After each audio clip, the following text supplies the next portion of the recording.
इस वक्त सत्तासीन आप हैं, आप उप मुख्यमंत्री हैं, लेकिन उतना कंफर्टेबल पोजीशन में आप नज़र नहीं आते हैं। पावर भी मुझे लगता है सुखविंदर सिंह जो सुक्खू हैं उन्होंने ज़्यादा अपने पास रखी है, औरों के पास कम है, चाहे उप मुख्यमंत्री हों, मंत्री हों। ये टोल आर्मी कहाँ से आती है जो मुकेश अग्निहोत्री के हर बयान को इस तरीके से घेर लेती है कि वो एक चर्चा का विषय बनता है? तो मैं इस बात से भी डिनाई नहीं करता कि ये सिर्फ बीजेपी के लोग नहीं हैं। हाँ ठीक है, कांग्रेस के लोग भी इसमें शामिल होंगे। तो वो घर इन्होंने देखा भी नहीं होगा जो उन घरों के बारे में जो हम वाकिफ़ हैं। हिमाचल क्योंकि टूरिस्ट प्लेस है तो उसमें नए नियम लागू कर दें तो वो चीज़ें स्मूथली हो जा रही हैं सर? ना हम रबड़ स्टैंप हैं, ना हम किसी के रिमोट से चलते हैं। आपको मालूम है कि अगर मुकेश अग्निहोत्री अगर अपने पे आ जाए तो वो क्या कर सकता है? अगर अपने पे आप आ नहीं रहे ना काफ़ी समय से। चक्रव्यूह देखिए मुकेश राजपूत के साथ।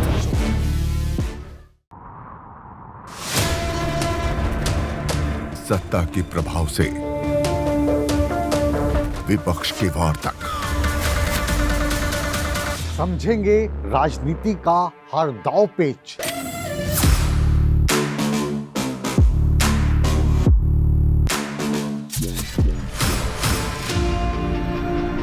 सवालों के रास्ते होगा मुद्दों का हर घेरा पार।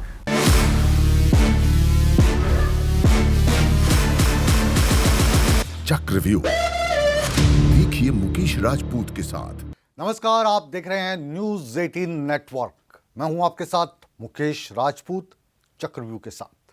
और चक्रव्यूह के सवालों के घेरे में आज जो शख्स हैं वो हिमाचल प्रदेश के उप मुख्यमंत्री हैं और पेशे से ये पत्रकार भी रहे हैं।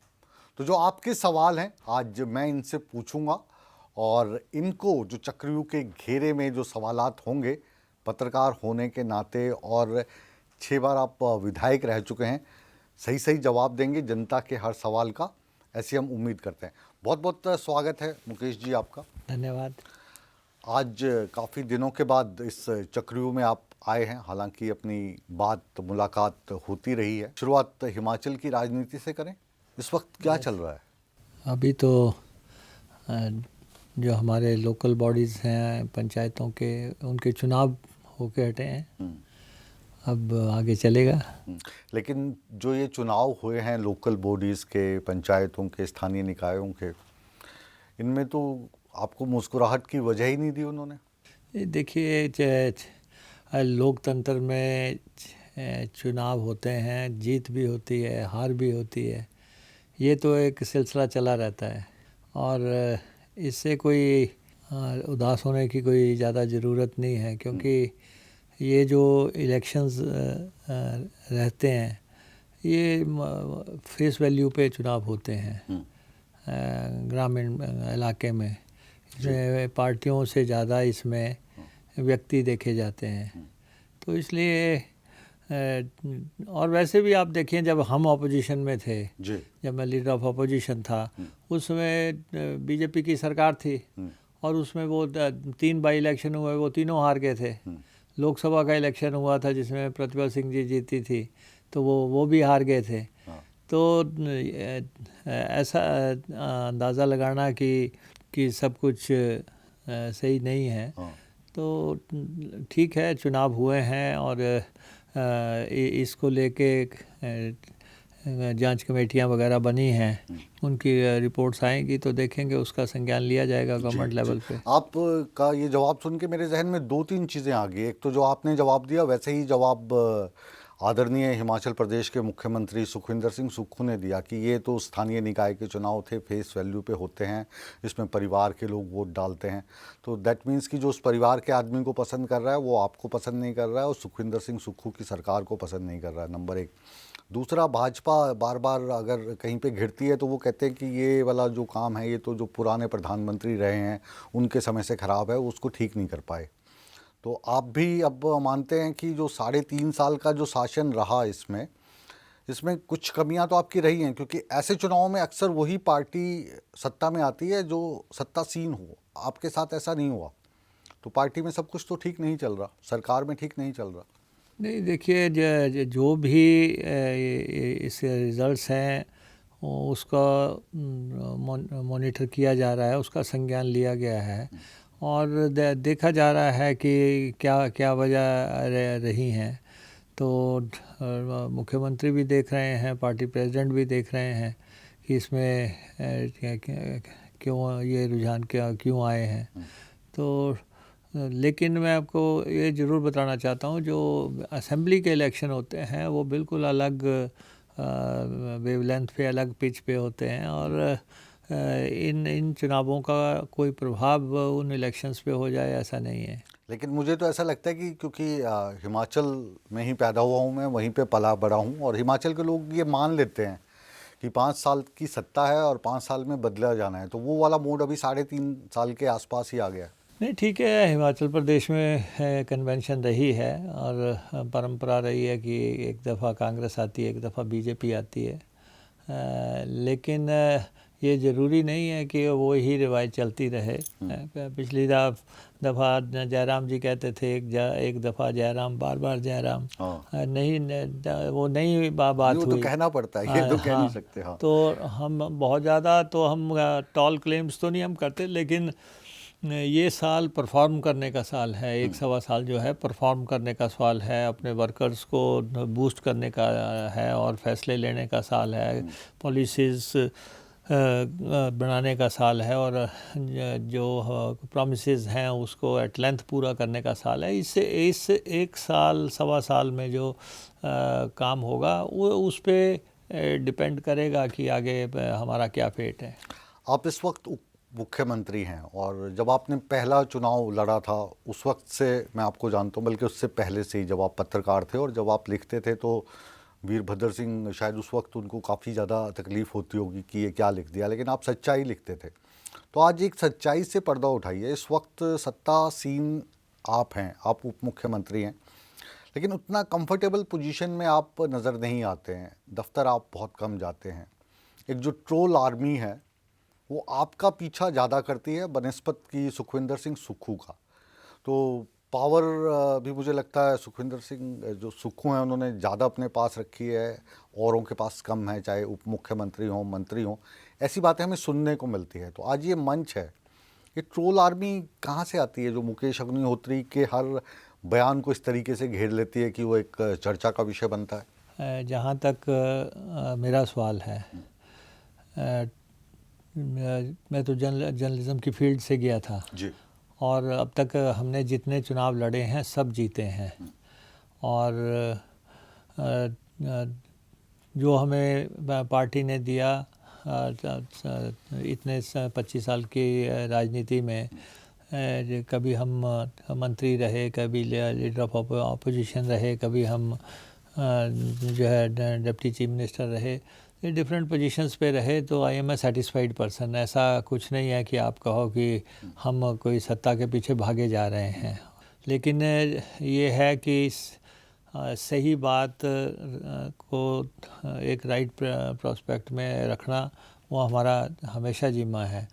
बाकी जो आप कह रहे हैं कि डिप्टी चीफ मिनिस्टर की बात, deputy chief minister for all practical purposes is a minister. कोई ऐसा नहीं है कि डिप्टी चीफ मिनिस्टर को कोई ऐसे अख्तियारात हासिल हैं जिससे कि सारा वो मैं समझता हूँ, लेकिन मुझे सारा सिनेरियो बदल जाए। वो भी एक अपने विभागों का मंत्री है, एक सीनियर व्यक्ति होते हुए एक सम्मान देने के लिए पार्टी ने वो DCM का टैग दे रखा है और हमारा रोज़मर्रा का सरकार को में दखल का भी कोई ऐसा सोच नहीं रहती कि, क्योंकि सरकार मुख्यमंत्री से संचालित होती है, मुख्यमंत्री के नाम से, उनके काम से ही सरकार संचालित होती है और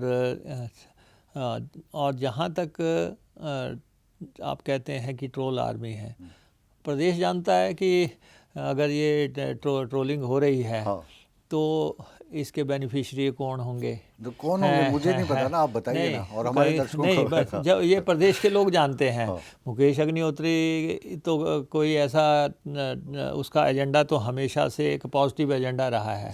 आपने देखा होगा, हमने हमेशा विकास की राजनीति की है, कल्याण की राजनीति की है, गरीब की सेवा की राजनीति की है। मेरे अपने फेसबुक पेज पे भी लगभग 3 लाख लोग जुड़े हुए हैं। आपने कभी नहीं देखा होगा कि हमने उस पे कई विकास की बात को अलावा कोई और बात की हो। तो हमारा एजेंडा बिल्कुल पॉजिटिव एजेंडा है, उसी पे हम आज दिन तक जीतते आए हैं और उसी पे हम काम करते आए हैं। रोज़ाना कोई ना कोई उपलब्धि जो होती है उसमें हमारा ये काम नहीं है कि हम उसको जो है किसी को बदनाम करने के लिए उस मंच का इस्तेमाल करें या जो है अनाप शनाप बोला जाए। लेकिन अब मेरे भी संज्ञान में है, मुझे मालूम है कि ये ट्रोल आर्मी कौन है। कौन लोग हैं, ये किस। अच्छा चलिए, एक और इसको मैं सिंपल कर देता हूँ कि ये जो ट्रोल आर्मी होती है, ये अक्सर जो होती है ओपोजिशन पार्टी की होती है। कांग्रेस को ट्रोल करना हो तो भारतीय जनता पार्टी वाले करेंगे, आम आदमी को ट्रोल करना है तो कांग्रेस उसको करेगी, भाजपा वाले करेंगे। लेकिन आम आदमी पार्टी के लोग ही आम आदमी को ट्रोल कर रहे हो, फिर तो कहानी बनती है ना। नहीं, मैं तो कह रहा हूँ ना कि अब इसमें प्रदेश के लोग जानते हैं कि इसके बेनिफिशरीज कौन लोग हैं, कौन। मैं इस बात से भी डिनाई नहीं करता कि ये सिर्फ बीजेपी के लोग नहीं हैं। हाँ ठीक है, कांग्रेस के लोग भी इसमें शामिल होंगे, जिनको सूट करता है कि मुकेश अग्निहोत्री के मीम्स बनाने हैं, मुकेश अग्निहोत्री पे के डेवलपमेंट में के ऊपर हमला करना है, पॉलिटिकल हमला करना है या उसकी फैमिली पे हमला करना है, वो लगातार चल रहा है। मेरे को मैं तो मुड़ के भी नहीं देखता उन लोगों की तरफ कि वो क्या कह रहे हैं। लेकिन एक ये निश्चित है कि एक कांस्टेंट कैंपेन है। अब मैं आपको बताऊं, अगर बीजेपी। अच्छा, आप ये मानते हैं कि वो जो कांस्टेंट कैंपेन है उसमें भाजपा के लोग कम हैं, आपकी कांग्रेस के ज़्यादा हैं? इतना बस ईमानदारी से नहीं, बोथ साइड हैं, बहुत दो ये नहीं है। इसमें जो कैंपेनर्स हैं, जो इन्फ्लुएंसर्स हैं, आखिर कहीं से तो पेड हैं, कोई तो उनका भुगतान कर रहा है। कहते हैं पत्रकारों के साथ तो ज़्यादा संबंध मुकेश अग्निहोत्री के अच्छे हैं। मैं आपको बता रहा हूँ ना, मेरा तो ऐसा नहीं है कि मैं नहीं जानता कि किसी के खिलाफ कैंपेन चलानी है तो कैसे चलाई जाएगी। वो कैंपेन कोई बर्दाश्त भी नहीं करेगा। हम उस फील्ड से जो है, जो ये वो घर इन्होंने देखा भी नहीं होगा, जो उन घरों के बारे में जो हम वाकिफ़ हैं। लेकिन वो ठीक है, पॉलिटिक्स में जिसको जो सूट करता है वो उस हिसाब से लगे हुए हैं।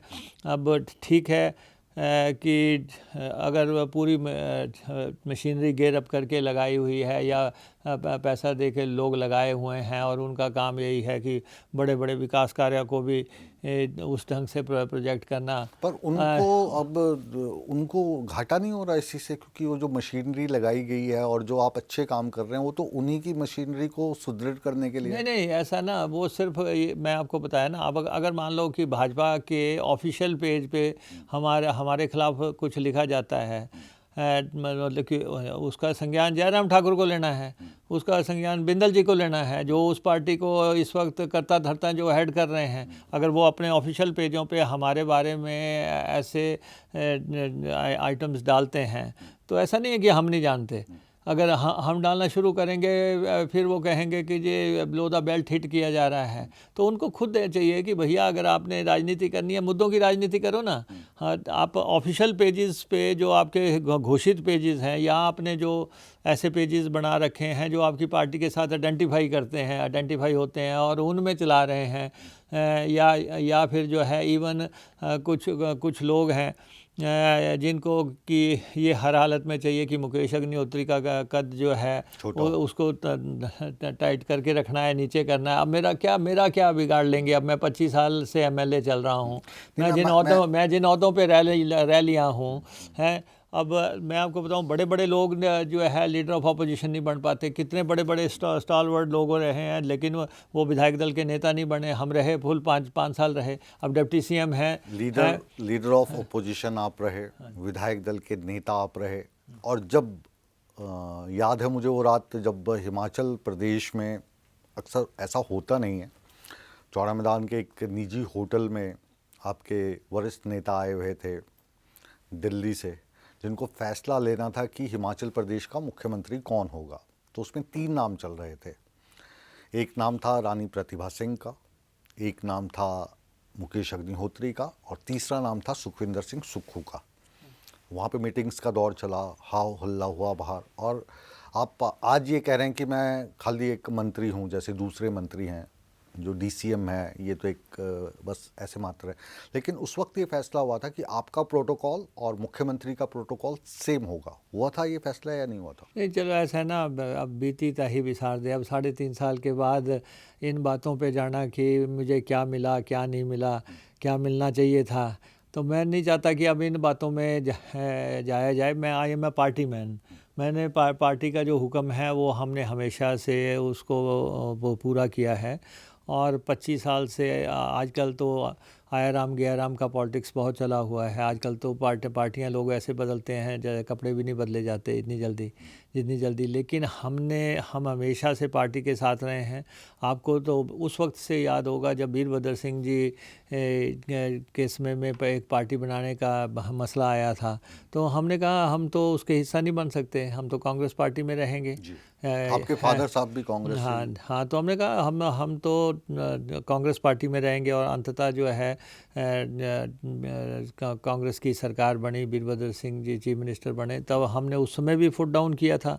उसके बाद सुक्खू जी को हाईकमान ने बनाया, तो हमने जो है उस फैसले को स्वीकार किया और हम गवर्नमेंट का पार्ट बने। और डीसीएम का हमें प्रस्ताव आया, हमने वो ओहदा सहर्ष स्वीकार किया।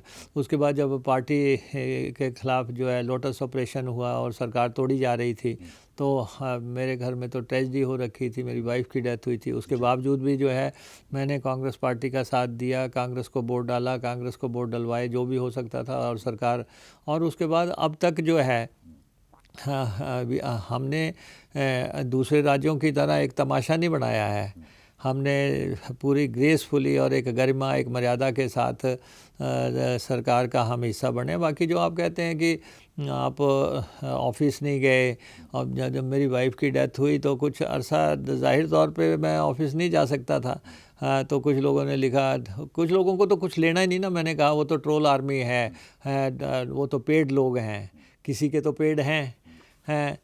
तो वो लगातार लिखते रहे कि दफ्तर नहीं आ रहे हैं। अब दफ्तर किसी के घर में जो है मातम मचा हुआ है, तो वो सोच रहे हैं कि वो दफ्तर आए। दूसरा, मेरा घर तो दफ्तर से कितनी दूर है, मैं तो मेरा सारा दिन घर भी दफ्तर ही लगा रहता है। जितने लोग मेरे ऑफिस में आते होंगे उससे 4 गुना मेरे घर में आते हैं। उससे कितने लोग मेरे ऑफिसर्स जो है मेरे घर आते हैं। मैंने कभी कोई कैबिनेट की मीटिंग मिस की हो तब बात करो, मेरी कोई फाइल कभी कोई पेंडिंग रही हो तब बात करो, किसी या कोई सरकार का फैसला पेंडिंग रहा हो तब बात करो, केंद्र सरकार में कोई मीटिंगें हुई हो तब आप बात करो कि जी वो अटेंड नहीं की। सरकार पे और जो सरकार का कार्यक्रम चल रहा है और जो इस वक्त हिमाचल की हालत है उस पर भी मैं आऊँगा। लेकिन आप 2 तरीके से टूटे इस बार। एक तो हमारी आदरणीय भाभी जी नहीं रही, जो आपके लिए बैकबोन का काम करती थी। बहुत बड़ा नुकसान हुआ, हमारी संवेदना आपके साथ है। दूसरा, सरकार में आपको भले ही उप मुख्यमंत्री बनाया गया, लेकिन जो आपको की यूटिलाइजेशन हो सकती थी वो यूटिलाइजेशन हमें दिखाई नहीं दी। तो वो चीज़ दिखाई देती है कि जो मुकेश अग्निहोत्री जिसको हम जानते थे, वो अग्निहोत्री अब या तो बहुत ज़्यादा सेटिस्फाई हो गए हैं या टूट चुके हैं। नहीं, देखिए ऐसा है ना कि मुझे अपने विभाग देखने हैं, और उन विभागों में क्या हो रहा है। पानी का डिपार्टमेंट है, जैसे पानी के डिपार्टमेंट में अभी हमने 2 रोज़ पहले ही ये किया है कि पानी का डिपार्टमेंट और सीवरेज का जो है एक इंजीनियर इन चीफ होगा, दूसरे में जो है खेत को पानी जो है इरिगेशन एंड चैनलाइजेशन एंड जो प्रोजेक्ट्स का अलग इंजीनियर इन चीफ होगा। तो वहाँ पे जो फैसले लेने हैं और उसको कैसे कैसे आगे बढ़ाना है। कांगड़ा में फीना सिंह प्रोजेक्ट था। जो आप फैसले लेते हैं वो ऊपर से उन पे रोक लग जाती है या स्मूथली निकल जाती है? नहीं, मेरे पे किसने रोक लगानी है। मतलब उसमें तो नहीं रहता मैं कि कोई हाँ। मैं कोई ऐसा पॉलिटिशियन नहीं जैसे हूँ मान ना। लीजिए अभी ट्रांसपोर्ट डिपार्टमेंट भी आपके पास है, नहीं, मैं कोई और ऐसा आपको लगता है पॉलिटिशियन। कि 100 बसें लगानी है, मुझे ईवी लगाना है, या इस रूट पे मुझे बसें बढ़ानी है, इस पे ये होना चाहिए बसों को लेकर, या ट्रांसपोर्ट में हिमाचल क्योंकि टूरिस्ट प्लेस है तो उसमें नए नियम लागू कर दें कि प्राइवेट ट्रांसपोर्टर्स आ रहे हैं, तो वो चीज़ें स्मूथली हो जा रही हैं सर? नहीं तो मैं विभागीय मंत्री हूँ, मैं कोई किसी के बजट एलोकेशन को मैं लेकर किसी के रिमोट पे नहीं चलता। अगर आप कहें कि जी मैं उससे बेहतर तो फिर मंत्री का पद पे रहना का कोई फ़ायदा नहीं है।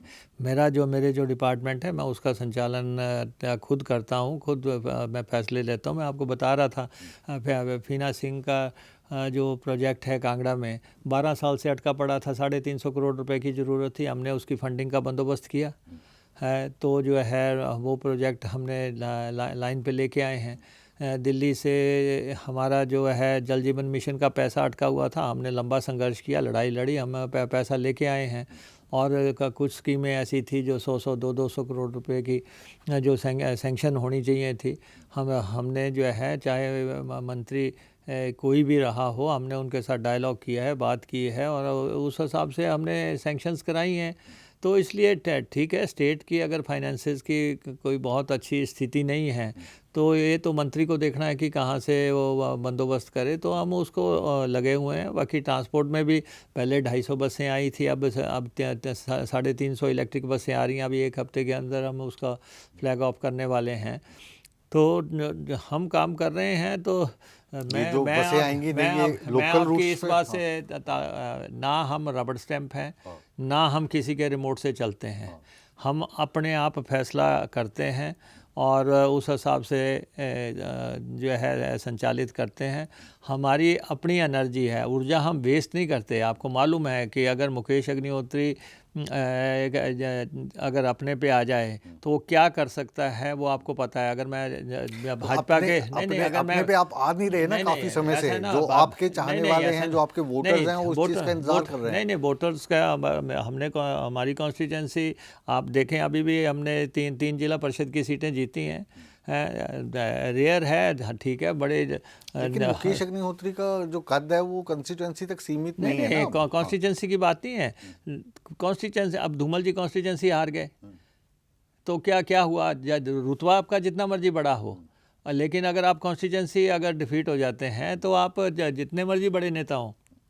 तो इसलिए कई लोग मैं सुनता हूँ, कई लोग कहते हैं कि जी मुकेश अग्निहोत्री जो है अपनी कॉन्स्टिट्यूंसी की बात करते हैं। क्यों नहीं करेंगे? जहाँ से हमने शुरुआत की है वहाँ आज 1000 करोड़ रुपए के पानी का काम हो रहा है। नहीं, वो तो आप पे आरोप ये लगता है कि आप वहाँ पे बहुत ज़्यादा काम नहीं, वो तो करना पड़ेगा। वो तो ऐसा है कि करना पड़ेगा। किस और कौन नहीं करता अपनी कॉन्स्टिट्यूंसी के लिए? कुछ लोग जो है दुपट्टा ओढ़ के करते हैं कि किसी को पता ना लगे। हम जो है खुलेआम करते हैं जो करना है, और अपने लोगों ने जिन्होंने वोट डाली है उनके लिए काम करना, क्या उसमें काहे का पर्दा है? अच्छा, तो अभी आप आ रहे हैं बेंगलोर से।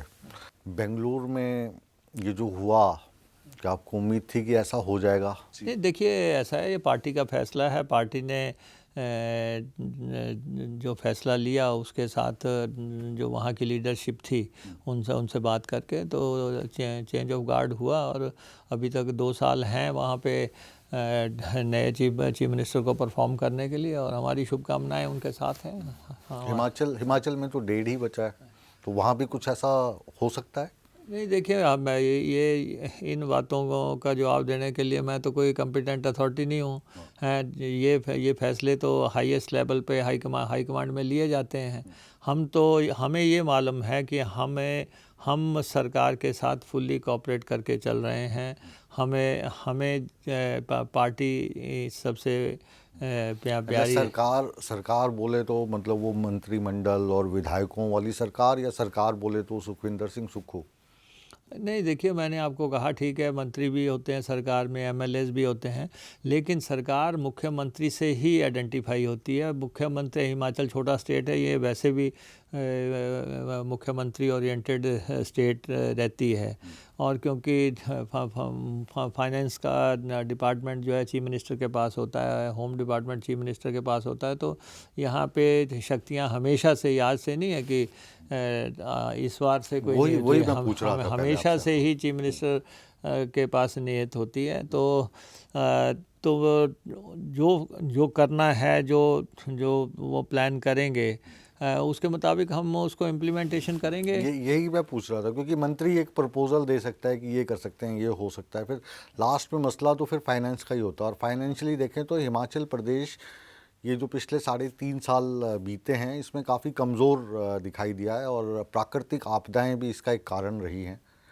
तो अब क्या स्थिति है कि ये जो आपका बाकी टर्नओवर बचा है, कुछ सुधरेगी? नहीं, देखिए, जब हिमाचल बना था उसी समय से पता है कि हिमाचल कोई फाइनेंशियल वाइबल स्टेट नहीं है, और इसको लोगों की पॉलिटिकल एस्पिरेशंस पूरी करने के लिए हिमाचल का गठन हुआ था, और केंद्र हमेशा से हिमाचल को मदद करता रहा है, और जी इसमें मानने में मुझे कोई गुरेज नहीं है कि हिमाचल प्रदेश के आय के अपने साधन नहीं है अब। और आप देखेंगे आय के साधन भी क्या है, 2-3 बेस तो हैं। एक शराब का बेस है, और दूसरा ऊर्जा बिजली से कुछ बेस है, और कुछ टैक्सेशन का बेस है, कुछ टूरिज्म का भी कह सकते हैं। टूरिज्म का भी कोई ऐसा बहुत बड़ा बेस नहीं है, लेकिन टैक्सेशन का आप रख लो, तो कुल मिला के हिमाचल की आय कोई इतनी ज़्यादा नहीं है कि उससे स्टेट को रन किया जाए। इसको तो स्टेट सेंटर को मदद करनी पड़ेगी, लेकिन सेंटर की जो अब पॉलिसीज़ आ रही हैं, वो कुछ पॉलिसीज़ ऐसी हो गई हैं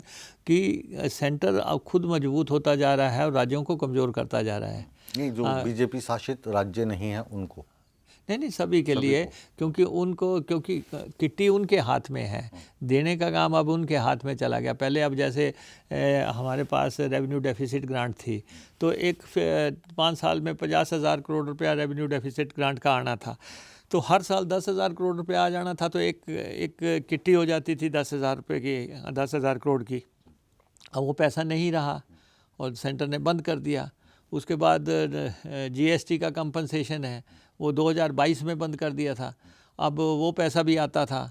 तो ये जब जीएसटी का जो पैसा है वो आपको वापस नहीं आता है? नहीं, पहले आता था ना जीएसटी का कंपनसेशन जो था, एक जो रेवेन्यू सरप्लस स्टेट्स नहीं हैं उनके लिए ये formulas, revenue deficit grant, GST का कंपनसेशन, ये सब चीज़ें जो है एक आय का स्रोत हो जाती थी कि 15-18 हज़ार करोड़ रुपया पैसा आ जाता था।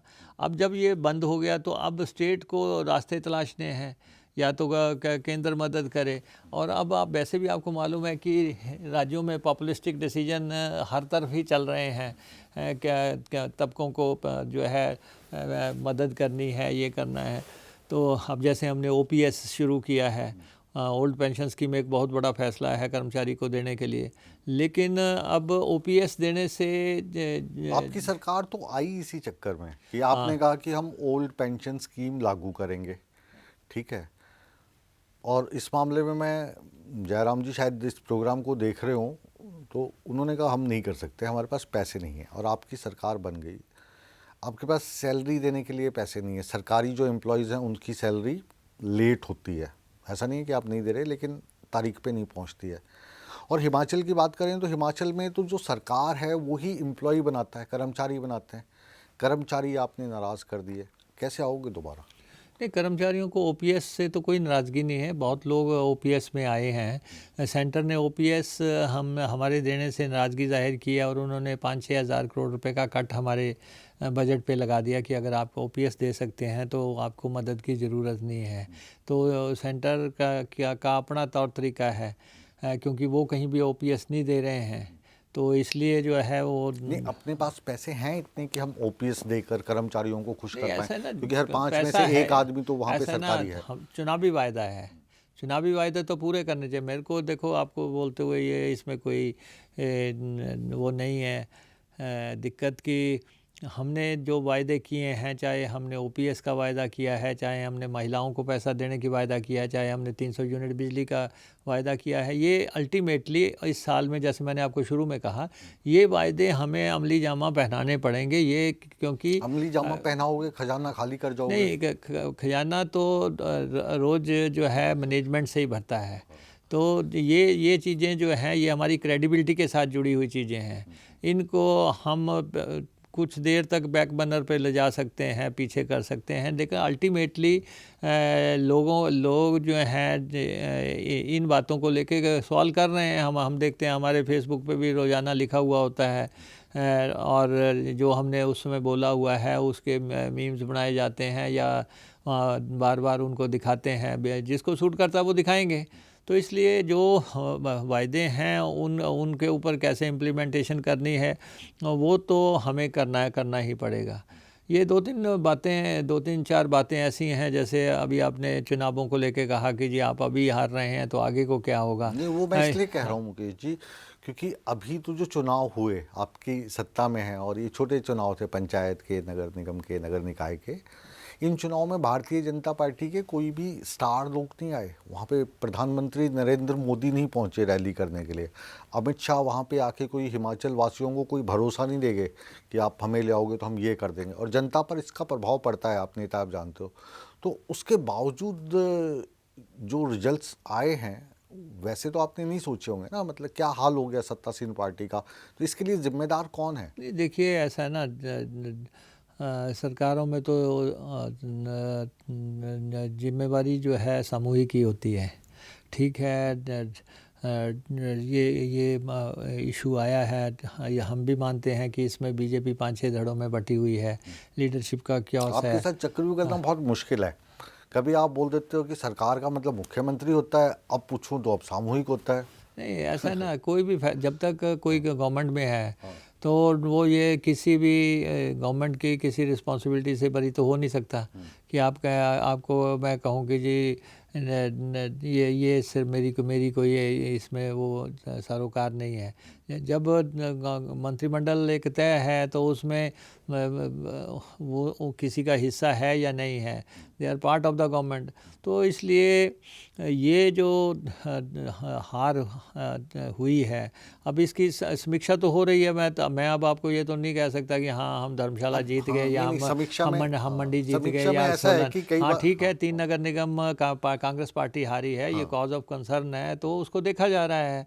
मैंने आपको बताया, उसको सीरियसली देखते नहीं। मैं हरियाणा का एग्जांपल देता हूँ आपको। हरियाणा में तकरीबन हर सर्वे में हर आम व्यक्ति को लग रहा था कि इस बार कांग्रेस आएगी यहाँ पे, क्योंकि भाजपा का 10 साल का शासन हो चुका था, और 10 साल के बाद लग रहा था कि इस बार आ जाएगी। लेकिन वहाँ पे रोल अदा किया जिसकी अभी तक कोई रिपोर्ट नहीं आई, कि भूपेंद्र सिंह हुड्डा साहब इतने ज़्यादा कॉन्फिडेंट हो गए कि यहाँ तो सरकार बन गई, और उन्होंने जिस तरीके से टिकटों का वितरण किया या करवाया, नहीं आई।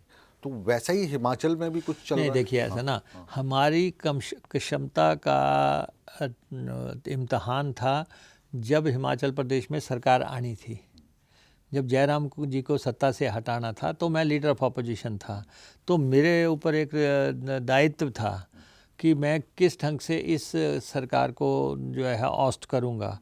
मेरी पार्टी ने मेरे को एक काम एंथ्रस्ट किया था कि आपको लीडर ऑफ अपोजिशन बनाया है, इस सरकार को हटाना है। तो हमने हाई कमान की मदद से और उनके सारे सहयोग से और कार्यक्रम नीतियां बना के, तो हमने जो सरकार हटानी थी वो हटा दी।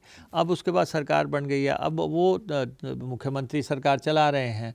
अब उस सरकार को कैसे सस्टेन करवाना है, मोटे तौर पे ये मुख्यमंत्री जी के कार्यशैली पे और उनके कार्य संचालन पे और उनके नीतियों और कार्यक्रम पे डिपेंड करेगा।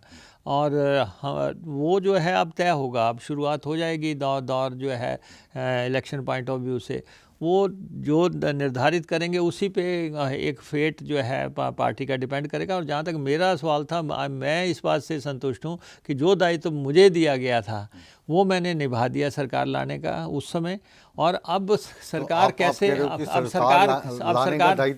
सरकार बचाने का काम जो है वो मौजूदा मुख्यमंत्री का है और उनको प्लान करना है। तो आप साथ देंगे उनका? बिल्कुल दे रहा हूँ मैं, तो बिल्कुल जो भी हमें जिम्मेवारी लगाई जाएगी है वो हम काम करेंगे। जब सरकार आने का समय था तो जाहिर है कि पहले हिमाचल में जैसे 6 टर्म्स की हम बात करें तो ये निश्चित होता था कि आला कमान महज घोषणा करेगी, मुख्यमंत्री तो वीरभद्र सिंह ही होंगे, चाहे उनका विरोध उस वक्त विद्या स्टोक्स करती हों, ठाकुर कौल सिंह करते हों या कोई भी एबीसी नेता करते हों। लेकिन वीरभद्र सिंह जी के जाने के बाद 3 नाम उभर के सामने आए कि उनकी जो विरासत है उनकी पत्नी को जाएगी, या वीरभद्र सिंह के आप काफ़ी करीबी थे, सबसे ज़्यादा करीबी थे, मैं तो यूँ कहूँगा कि आपको उनकी सपोर्ट मिल जाएगी प्रतिभा सिंह की और आप मुख्यमंत्री बन जाएंगे। सुखविंदर सिंह सुक्खू अलग धड़े से आते थे, वीरभद्र धड़े से नहीं थे, कभी वो सुखराम के साथ में रहे, कभी विद्या स्टोक्स के साथ में रहे। तो 5 साल के बाद सरकार तो आती ही है, तो ये अब 3 नेता क्या फिर से ये लाइन में खड़े होंगे? अगली बार चुनाव किस पे लड़ा जाएगा? और यही बीजेपी को लेकर मैं कहता हूँ, क्योंकि बीजेपी के पास अभी ठाकुर जयराम है, एक्स सीएम रहे, नड्डा साहब अब अध्यक्ष नहीं है, स्वास्थ्य मंत्री हैं, उनका भी बहुत इंटरेस्ट रहता है हिमाचल में, और अनुराग ठाकुर धूमल साहब के बेटे भी हैं और आजकल काफ़ी सक्रिय भी हैं। तो किसी चेहरे पे चुनाव लड़ा जाएगा? नहीं, देखिए, जहाँ तक हिमाचल का सवाल है, अगर आप पहले तो मैं कहूँगा डॉक्टर वाई.एस. परमार वो किसी एक की विपोती नहीं है, विरासत नहीं है। डॉक्टर वाई.एस. परमार हिमाचल निर्माता हैं और पूरे हिमाचल की पार्टियों के दलगत राजनीति से ऊपर उठ के उनका रुतबा रहा है और रहेगा हमेशा ही। तो वो तो वहाँ कोई विवाद नहीं है। जहाँ तक आप वीरभद्र सिंह की बात करते हैं, वीरभद्र सिंह हमारे नेता रहे हैं और हमारा मन में उनके प्रति बहुत श्रद्धा एवं सम्मान है। अब हालांकि आप जिस तरीके से क्वेश्चन पूछ रहे हैं, ठीक है, वीरभद्र सिंह जी की फैमिली जो है पॉलिटिक्स में है, प्रतिभा सिंह जी राजनीति में है, एमपी रही हैं, और हमारे विक्रमादित्य सिंह जी जो है मिनिस्टर हैं, उनके बेटे हैं। लेकिन अगर आप कहो कि वो परिवार के नेता थे, ऐसा नहीं है, वो पार्टी के नेता हैं और कांग्रेस पार्टी की विरासत है वीरभद्र सिंह, ये मैं आपको स्पष्ट बताना चाहता हूँ। और उनकी विरासत पे परिवार अधिकार नहीं, कोई ऐसा दावा नहीं किया जा सकता। हिमाचल वो पार्टी के नेता थे, उन्होंने पार्टी को 50 साल जो है ब्लड दिया और पार्टी को संचालित किया। इसलिए मेरा अपनी सोच है, बाकी कोई अपने अच्छा है, इसीलिए तो ये मंच है। हाँ, कोई उसके बारे में कुछ सोचता रहे, लेकिन मैं ये मानता हूँ और मेरा ये भी मानना है कि मौजूदा सरकार को, वो चाहे अगर आप कहते हैं कि जो आप कह रहे हैं कि सुक्खू जी का अलग धड़ा था, वो धड़ा होता है पार्टियों में, लेकिन नेता जो है वो पार्टी का है। तो वीरभद्र सिंह जी के नाम का दोहन करके जितना पार्टी को फ़ायदा लेना चाहिए, मेरा तो मानना है कि उनकी विरासत को संजो के रखना चाहिए, उनके नाम का दोहन पार्टी को करना चाहिए। राजनीति में लाने वाले भी वही थे, बिल्कुल। और आप उस वक्त उनके साथ में रहे जब अधिकतर लोगों ने उनका साथ छोड़ दिया था। नहीं, हम थ्रू आउट उनके साथ रहे, अंत तक हम उनके साथ थे, और हमारा ये मानना है कि वीरभद्र सिंह जी का आने वाले समय में जो सम्मान है और बढ़ेगा, जैसे डॉक्टर वाई.एस. परमार का सम्मान था, और हम वैसे ही वीरभद्र सिंह जी का सम्मान होना चाहिए और दलगत राजनीति से ऊपर उठ के होना चाहिए। और यही नहीं है, वो चाहे हमारे शांता कुमार जी हैं, चाहे प्रेम कुमार धूमल जी हैं, चाहे अब जयराम जी मुख्यमंत्री रहे, जो व्यक्ति हिमाचल प्रदेश का चीफ मिनिस्टर रहा है, उनको हम सम्मान की दृष्टि से देखते हैं। नहीं, ये बात तो हिमाचल में रहती है।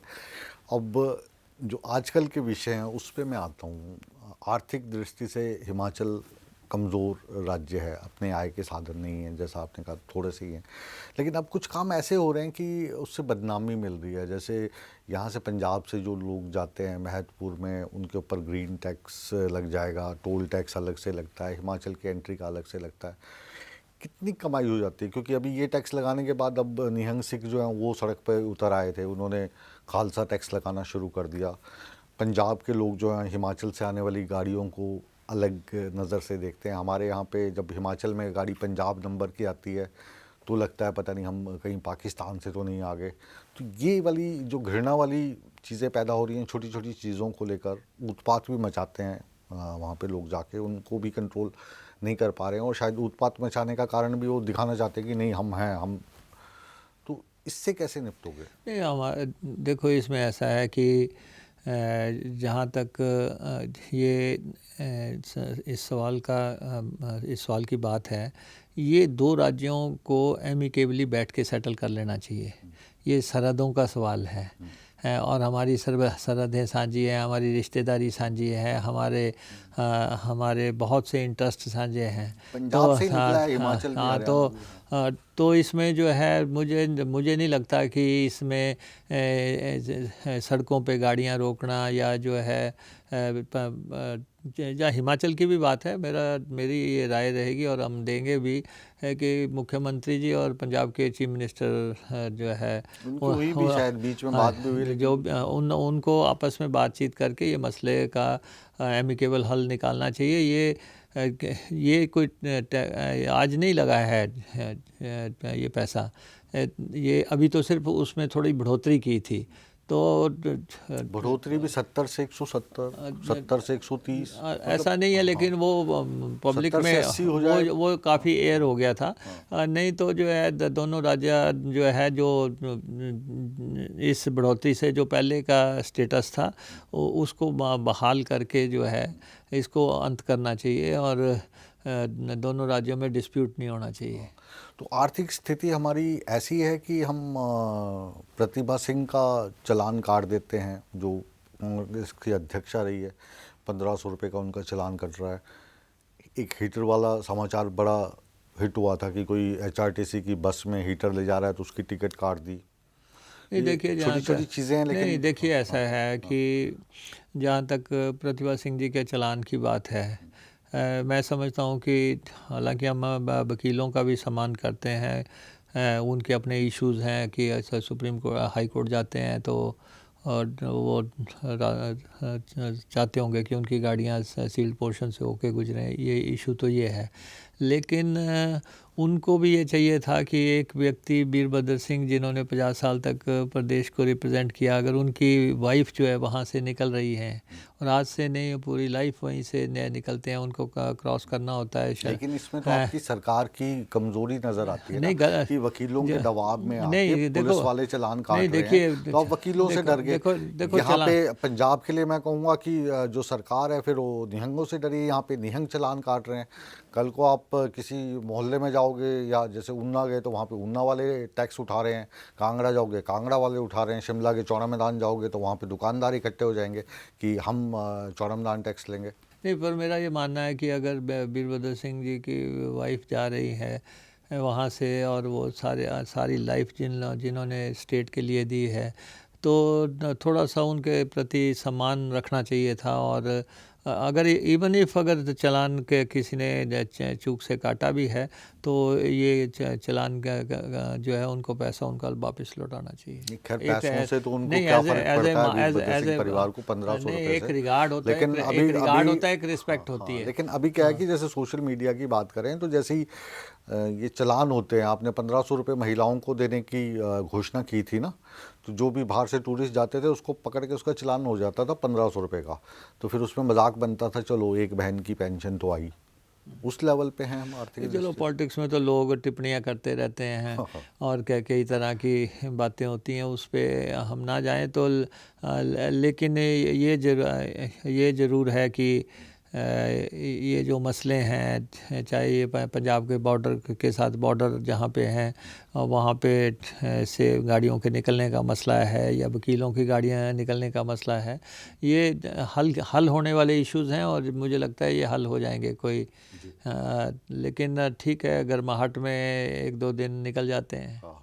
तो जो इस वक्त आपको आपकी ट्रोल आर्मी देख रही है और वो जाहिर है कि ये सबसे पॉपुलर कार्यक्रम है हमारा चक्रव्यूह, वो चक्रव्यूह भी देखेंगे, ट्रोलिंग तो इसमें भी आपकी होगी, तो ज़्यादा ट्रोलिंग ना हो तो उनको क्या कहना चाहेंगे आप? नहीं ट्रोल, और आपको क्यों ट्रोल कर रहे हैं? नहीं ट्रोल ऐसा ना, मैंने आपको बताया कि हम इस बात से घबराते नहीं हैं, जिसने जो करना है वो खुले दिल से करे, उसके दिल में ये ना रह जाए कि मैं ये भी कर सकता था।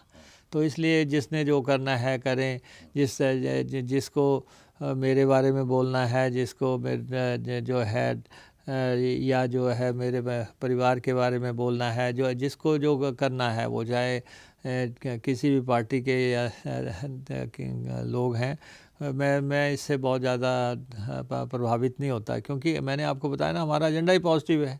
हम अपने एजेंडे पे लगे, जो हमने काम करना है वो हमने करना ही है।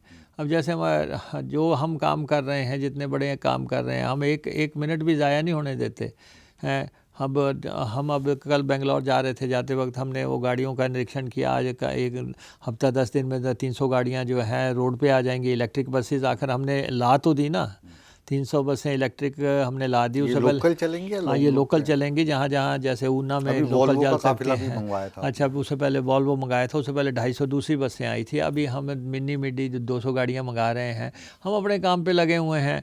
कोई आलोचकों ने तो आलोचना करनी है, उनका काम है कि जैसे कुछ जगह हैं जहाँ पे टूरिस्ट या जो लोकल लोग बहुत जाते हैं, जैसे उदाहरण के लिए हम कहें तो रोहतांग, वहाँ पे गाड़ियों का जो है ट्रैफिक मैनेज करना मुश्किल होता है।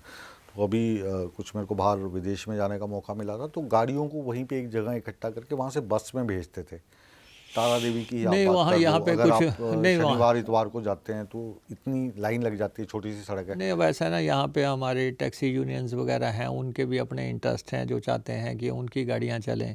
तो लोकल लोगों को कैसे रोज़गार मिलता है। बाहर से जो आने वाली गाड़ी नहीं, बाहर की गाड़ियाँ वो तो एक जगह एक वन पॉइंट ऑफ टाइम पे पॉइंट पे रुकवा के जो है फिर आगे अपनी सर्विसेज देते हैं। तो अब ये परंपराएं चली हुई हैं, अब इसमें बहुत ज़्यादा दखल की गुंजाइश नहीं है। तो लेकिन ये है कि हिमाचल प्रदेश में टूरिज़्म पॉइंट ऑफ व्यू से अब प्रदेश का पहला जो है बड़ा एयरपोर्ट बन रहा है। अब धर्मशाला का जो हमारा एयरपोर्ट है, वो एयरपोर्ट की एक्सपेंशन हो रही है। तो उसमें लैंड एक्विजिशन लगभग 3500 करोड़ रुपए की हो गई है। कौन सा विमान उतर पाएगा? तो सारे उतरेंगे, जो भी वर्ल्ड क्लास विमान सारे उतर सकेंगे। तो उस पे काम हो रहा है। उतर जाएगा वहाँ? हाँ बिल्कुल। तो एक बड़ा काम जो है हिमाचल के नज़रिए से हो रहा है, कि नहीं तो हिमाचल के तीनों एयरपोर्ट जो है बड़े बड़े छोटे हैं। अब केंद्र सरकार ने पूरे देश में तो बनवा दिए, लेकिन जब हिमाचल की बारी आती है तो वो कहते हैं कि जी आप जो है खुद बनाओ, आप लैंड एक्विजिशन करके दो। आप भी कभी केंद्र के साथ राम राम कर लिया करो। नहीं, तो हम तो करते हैं, हम तो बार बार जाते हैं, बार बार बात करते हैं। हमारे को हम संघीय ढांचे में रहते हैं, सेंटर और स्टेट के अपने रिलेशन हैं। सेंटर से सेंटर से के साथ हमारे हक हकूक़ भी हैं। उसकी लड़ाई तो हमें प्यार से भी करनी है, संघर्ष से भी करनी है। तो इसलिए हमारा सैटेलाइट टाउन का भी प्लानिंग हो रही है शिमला के एक बद्दी के पास हो रही है, एक एरो सिटी की प्लान हो रहा है वो धर्मशाला के पास, और जुब्बड़हट्टी के आसपास वहाँ पे भी आसपास प्लान्स चल रही हैं। और ये लंबी अवधि प्रोजेक्ट्स हैं, लेकिन एयरपोर्ट का मुझे लगता है कि ये काम सिरे चढ़ जाएगा और उससे काफ़ी फ़र्क पड़ेगा। और हिमाचल प्रदेश में अब 5 स्टार के भी। जयराम जी ये तो नहीं बोल रहे कि इसको धर्मशाला में क्यों बना रहे हो, मंडी में बना लो? ऐसा जहाँ तक जयराम जी का सवाल है, उन्होंने भी कहा था मंडी में एयरपोर्ट बनाएंगे। अब बनाना तो 5 साल मिलते हैं, उसी में बनाना पड़ता है। जो आपको समय मिला उसमें आपने बना देना था। अब सारे 50,000 करोड़ रुपए का कोष आपके पास था, 5 साल आपके पास रहा, 2.5 लाख करोड़ रुपए का कोष आपने इस्तेमाल किया और बाकी भी मददें हुई। अगर करना था तो कर देना था। अब ये कहना कि जी मेरे से नहीं हुआ या जो है आप करो। अब जो नए लोग आए हैं वो अपने हिसाब से प्लान करेंगे। जब सत्ता बदलती है तो प्राथमिकताएं भी बदल जाती हैं। हमीरपुर और नादौन में भी काफ़ी विकास हो रहा है। नहीं, अच्छी बात है, कौन नहीं करता है जब उसको मौका मिलता है। अब जयराम जी ने अगर अपनी कॉन्स्टिट्यूंसी से बाहर कुछ विकास किया होता तो हो सकता पावर में ही आ जाते दोबारा। 22 सीटें तो सराज में रहे। तो नहीं, तो उन्होंने काफ़ी पैसा जो है उधर को जो है शिफ्ट करने की कोशिश की। अब ब्यूरोक्रेसी जो होती है स्टेट की, वो तो जानती है कि भाई जो चालक है उसको हर बात पे राय देते हैं, ये आपके कॉन्स्टिट्यूंसी में जा सकता है पैसा। हर हर मुख्यमंत्री को वो यही राय देते हैं, क्यों उनको अपनी नौकरी करनी है, वो उनको लगता है कि 5 साल निकालने हैं, अच्छे से निकल जाएं तो जिस भी हेड से पैसा आएगा जी इसमें से ऐसा वहाँ दिया जा सकता है। तो वो हर चीफ मिनिस्टर को अपने कब्जे में लेने के लिए ऐसी धारणाएं देते रहते हैं। तो इसलिए ये जो है किसी पॉलिटिशियन का कसूर नहीं है, ये अफसरशाही के तौर तरीके होते हैं कि कैसे हमने नेता को कैप्चर करना है तो वो करते हैं। अंत में आप नेटवर्क 18 के दर्शकों को कुछ कहना चाहेंगे? नहीं, न्यूज़ 18 का जो है काफ़ी अरसा से देश की राजनीति को मार्गदर्शन चल रहा है, और हिमाचल प्रदेश में को हालांकि अभी स्पेस कम मिल रहा था, हो सकता है कि अब बढ़ेगा कि इलेक्शन ईयर आए तो आप थोड़ा बढ़ा लें या लेकिन हमारी शुभकामनाएं हैं, आपके चैनल के साथ शुभकामनाएं हैं। आपसे हमारा आग्रह भी रहेगा कि आप जो है हिमाचल को, हिमाचलियत को जो है अपने चैनल में स्थान देंगे। और हमारे तो दिल में बसता है हिमाचल, और एक पहाड़ी प्रदेश है, एक देवभूमि है, और देवों का स्थान है, जहाँ मेले लगते हैं, जहाँ उत्सव होते हैं, जहाँ माता चिंतपूर्णी से लेके ज्वालामुखी, बाबा बालक, नैना देवी के जैसे बहुत बड़े जो है धार्मिक स्थल है, फिर दार्शनिक स्थल भी है टूरिज़म पॉइंट ऑफ व्यू से। तो उन सब को भी आप दिखाओ ताकि हिमाचल कहाँ कहाँ बसता है वो लोगों को पता लगे। बिल्कुल बिल्कुल, हमारी पूरी कोशिश रहेगी। और आप चक्रव्यूह में आए, हमारे खट्टे मीठे जितने भी सवालात थे आपने हमेशा की तरह उसके बेबाकी से जवाब दिए। कौन से सवालों के इन्होंने जवाब दिए और कौन से सवालात का जवाब देने से बचे, एक पत्रकार के तौर पर, एक बड़े नेता के तौर पर हमें ही गोल गोल घुमा गए, उल्टा चक्रव्यूह में फंसा गए। नहीं, हम अब इसका फैसला लाइफ के इस दौर में 25 साल एमएलए रहने के बाद अब हमें सवालों को डक करने की ज़रूरत नहीं है। मैं वही कह रहा हूं, अब हम हर सवाल का आप जैसे आप कह रहे थे ना, ब्यूरोक्रेसी सब जानती है, तो हमारा जो इस प्रोग्राम का अंत हम करते हैं कि पब्लिक है, पब्लिक सब जानती है, पब्लिक सब जानती है, और हम हर सवाल का बेबाकी से जवाब देने के पक्षधर हैं। हम नहीं चाहते कि पत्रकार ये कहें कि क्या सवाल हो सकते हैं। हम कहते हैं जो भी आपके जहन में है वो सवाल पूछो, हम हर सवाल का जवाब देंगे, क्योंकि हमारे पास छुपाने को कुछ नहीं है। हमारा जीवन एक खुली किताब है और हम पब्लिक के लिए हैं। हमें बहुत कुछ प्रदेश से मिला है, हमें बहुत कुछ पार्टी से मिला है। हम उनको यादों में समेट के जो है आगे बढ़ रहे हैं और हिमाचलियत को ज़िंदा रखने के लिए प्रयासरत हैं। जी, फिर पब्लिक के लिए आप हैं तो पब्लिक आपके लिए, हमारी शुभकामनाएं आपके साथ हैं। बहरहाल चक्रव्यूह को अब यहीं पर विराम देने का समय आ गया है, लेकिन आप कहीं मत जाइए, रिमोट को बिल्कुल हाथ मत लगाइए, क्योंकि हम यूं गए और यूं लौटे एक छोटे से ब्रेक के बाद। बने रहें हमारे साथ।